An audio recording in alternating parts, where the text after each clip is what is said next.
ನಮಸ್ತೆ ಸ್ನೇಹಿತರೆ, ಎಲ್ಲರಿಗೂ ವೈಭವೀಸ್ ವರ್ಲ್ಡ್ ಚಾನಲ್ಗೆ ಸ್ವಾಗತ. ಇವತ್ತು ನಾನು ನಿಮ್ಮೆಲ್ಲರಿಗೂ ತೋರಿಸ್ಕೊಡೋವಂಥ ರೆಸಿಪಿ ಗೋಧಿ ದೋಸೆ ಮತ್ತು ಬಾಂಬೆ ಸಾಗು. ಇದು ಮನೆಯಲ್ಲೇ ಇರುವಂಥ ಐಟಮ್ಸಿಂದ ಮಾಡುವಂಥ ರೆಸಿಪಿ. ತುಂಬಾ ಟೇಸ್ಟಿಯಾಗಿರುತ್ತೆ. ನೀವು ಒಂದು ಸಾರಿ ಟ್ರೈ ಮಾಡಿ ನೋಡಿ. ಮತ್ತು ಇನ್ನೂ ನನ್ನ ಚಾನಲ್ಗೆ ಯಾರಾದರೂ ಸಬ್ಸ್ಕ್ರೈಬ್ ಮಾಡ್ಕೊಂಡಿಲ್ಲ ಅಂದರೆ ಪ್ಲೀಸ್ ಸಬ್ಸ್ಕ್ರೈಬ್ ಮಾಡ್ಕೊಳ್ಳಿ. ನಿಮ್ಮ ಫ್ರೆಂಡ್ಸ್ಗೆ ಶೇರ್ ಮಾಡಿ, ಸಪೋರ್ಟ್ ಮಾಡಿ. ಇವಾಗ ಹೇಗೆ ಮಾಡೋದು ಅಂತ ಹೇಳ್ಕೊಡ್ತೀನಿ.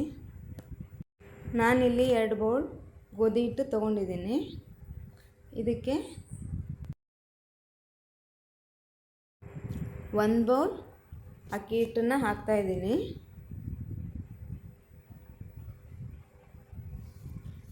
ಇದನ್ನೆಲ್ಲ ಚೆನ್ನಾಗಿ ಮಿಕ್ಸ್ ಮಾಡ್ಕೊಳ್ಬೇಕು. ಇವಾಗ ಇದಕ್ಕೆ 1 ಟೀ ಸ್ಪೂನ್ ಜೀರಿಗೆ ಪುಡಿನ ಹಾಕ್ತಾಯಿದ್ದೀನಿ. ಇವಾಗ ಸ್ವಲ್ಪ ಒಂದು ಚಿಟಿಕೆ ಆಗೋಷ್ಟು ಸೋಡಾ ಪುಡಿ ಹಾಕ್ತಾಯಿದ್ದೀನಿ. ಒಂದು ಸ್ವಲ್ಪ ಓಮ್ ಕಾಳು ಅಂದರೆ ಅಜ್ವಾನ್ ಅಂತಾರಲ್ವ, ಅದನ್ನು ಹಾಕಿದ್ದೀನಿ. ಸ್ವಲ್ಪ ಕ್ರಷ್ ಮಾಡಿ. ಸ್ವಲ್ಪ ಸಾಲ್ಟ್ ಎಷ್ಟು ಬೇಕೋ ಅಷ್ಟು ರುಚಿಗೆ ತಕ್ಕಷ್ಟು ಹಾಕ್ಕೊಳ್ಬೇಕು. ಇವಾಗ ಇದಕ್ಕೆ ನೀರು ಹಾಕಿಬಿಟ್ಟು ದೋಸೆ ಅದಕ್ಕೆ ಕಲಿಸ್ಕೊಳ್ಬೇಕು. ಒಂದು 4 ಗ್ಲಾಸ್ ನೀರು ಹಾಕಬೇಕು ಮೆಜರ್ಮೆಂಟ್ ಪ್ರಕಾರ. ಈ ಥರ ದೋಸೆ ಅದಕ್ಕೆ ಕಲಿಸ್ತಾ ಇದ್ದೀನಿ. ಇವಾಗ ಗಂಟಿರಬಾರ್ದು, ಅದು ಹಿಟ್ಟು ಫುಲ್ ಗಂಟೆಲ್ಲ ಹೋಗೋವರೆಗೂ, ಪ್ಲೇನ್ ಆಗೋವರೆಗೂ ಕಲಿಸ್ಕೊಳ್ಬೇಕು. ಈ ಥರ ಇರಬೇಕು. ಇದು ಒಂದು 10 ಮಿನಿಟ್ಸ್ ನೆನೆಯಲಿ.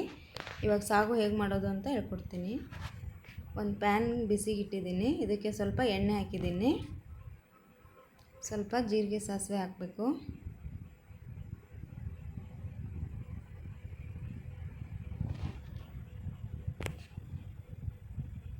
ಇವಾಗ ಜೀರಿಗೆ ಹಾಕ್ತಾಯಿದ್ದೀನಿ. ಇವಾಗ ಸಿಡಿತಾ ಇದೆ ಇದು. ಸ್ವಲ್ಪ ಕರಿಬೇವು ಹಾಕ್ತಾಯಿದ್ದೀನಿ.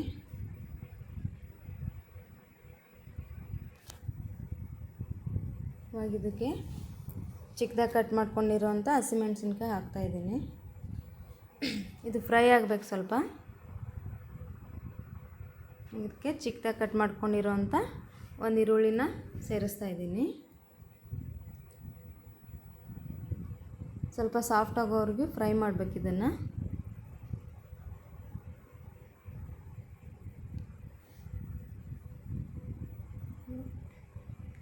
ಇವಾಗ ಇದಕ್ಕೆ ಒಂದು ಟೊಮೆಟೊನ ಸೇರಿಸ್ಕೊಳ್ತಾ ಇದ್ದೀನಿ.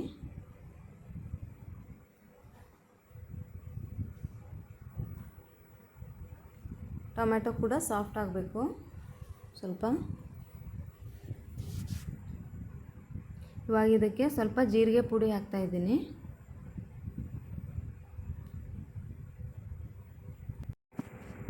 ಒಂದು ಸ್ವಲ್ಪ ಅರಿಶಿನ ಹಾಕ್ತಾಯಿದ್ದೀನಿ.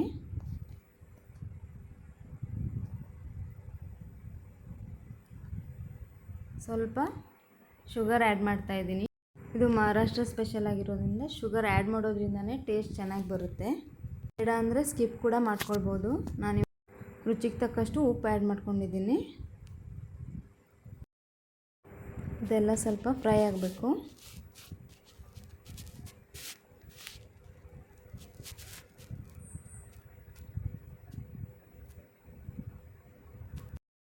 ಇವಾಗ ಇದಕ್ಕೆ ಸ್ವಲ್ಪ ಹುಣಸೆ ರಸನ ಸೇರಿಸ್ತಾ ಇದ್ದೀನಿ.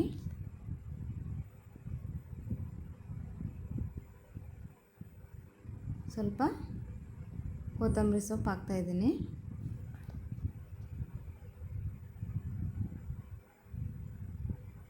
ಇದೆಲ್ಲ ಚೆನ್ನಾಗಿ ಸ್ವಲ್ಪ ಫ್ರೈ ಆಗಬೇಕು ಸಾಫ್ಟಾಗಿ. ಇವಾಗ ಇದಕ್ಕೆ ನೀರು ಸೇರಿಸಿದ್ದೀನಿ ನಾನು ಸ್ವಲ್ಪ. ಇದು ಒಂದು 5 ಮಿನಿಟ್ಸ್ ಕುದೀಲಿ ಚೆನ್ನಾಗಿ.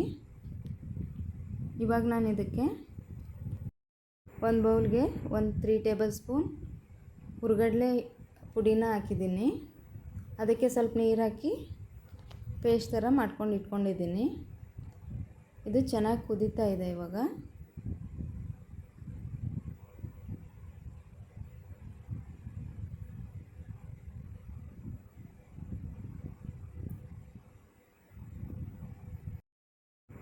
ಇವಾಗ ಇದು ಚೆನ್ನಾಗಿ ಕುದ್ದಿದೆ. ಇದಕ್ಕೆ ನಾನು ಹುರ್ಗಡ್ಲೆ ಪೇಸ್ಟ್ ಮಾಡಿ ಇಟ್ಕೊಂಡಿದ್ನಲ್ಲ ಅದನ್ನು ಸೇರಿಸ್ತಾ ಇದ್ದೀನಿ. ಹಾಕಿಬಿಟ್ಟು ಚೆನ್ನಾಗಿ ಕಲಿಸ್ಬೇಕು. ಒಂದು 2 ಮಿನಿಟ್ಸ್ ಕಲಿಸ್ಬಿಟ್ಟು ಆಫ್ ಮಾಡಿಬಿಡಬೇಕು ಗ್ಯಾಸ್ನ. ಇವಾಗ ಇದು ಬಾಂಬೆ ಸಾಗು ರೆಡಿ ಆಯಿತು. ಇವಾಗ ದೋಸೆ ಹಿಟ್ಟು ನೆನ್ಕೊಂಡಿದೆ. ಇವಾಗ ದೋಸೆ ಹಾಕೋಣ. ಇವಾಗ ದೋಸೆ ಹಿಟ್ಟು ರೆಡಿಯಾಗಿದೆ.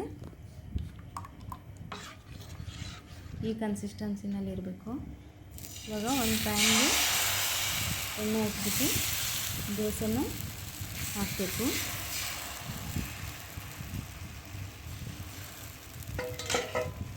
ಸ್ವಲ್ಪ ದಪ್ಪನೇ ಇರಬೇಕು, ಇದು ಸಾಫ್ಟಾಗಿ ಆಗುತ್ತೆ ದೋಸೆ. ಮಕ್ಕಳು ವಯಸ್ಸಾದವ್ರಿಗೆಲ್ಲ ಚೆನ್ನಾಗಿರುತ್ತೆ ಇದು. ಎಲ್ಲರೂ ಕೂಡ ತಿನ್ಬೋದು.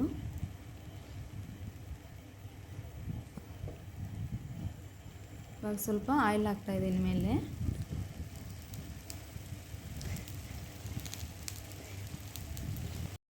ಇವಾಗ ಒಂದು ಸೈಡ್ ಬೇಯ್ದಿದ್ದೆ, ಇನ್ನೊಂದು ಸೈಡ್ ತಿರುವಾಗ್ತಾಯಿದ್ದೀನಿ.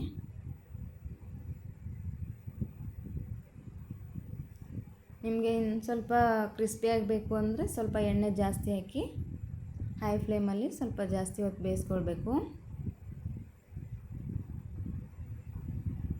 ಇವಾಗ 2 ಕಡೆ ಬೇಯಿಸಿದ್ದೀನಿ ನಾನಿವಾಗ. ದೋಸೆ ರೆಡಿಯಾಗಿದೆ. ಇವಾಗ ದಿಢೀರ್ ಗೋಧಿ ದೋಸೆ ಮತ್ತು ಬಾಂಬೆ ಸಾಗು ರೆಡಿಯಾಗಿದೆ. ಐ ಹೋಪ್ ನಿಮಗೆಲ್ರಿಗೂ ಈ ವಿಡಿಯೋ ಇಷ್ಟ ಆಗಿದೆ ಅಂದ್ಕೊಳ್ತೀನಿ. ಪ್ಲೀಸ್ ಸಬ್ಸ್ಕ್ರೈಬ್ ಮಾಡ್ಕೊಳ್ಳೋದನ್ನು ಮರಿಬೇಡಿ. Thank you.